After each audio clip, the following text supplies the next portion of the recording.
Hello everyone, today we are going to learn basic SketchUp 2025, how to unhide objects.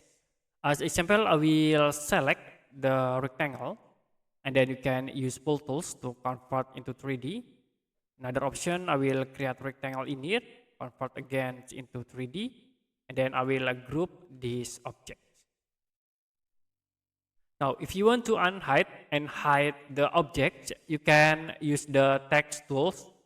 You can click here, text, and I will create new text. Okay, I will set in here into box 1, and this is for the box 2. Now, you can select, like I will select at this face, and you can go to entity info. I will set this face into box 1, and another objects I will set into box 2. Now if you want to hide, you can only select at these icons.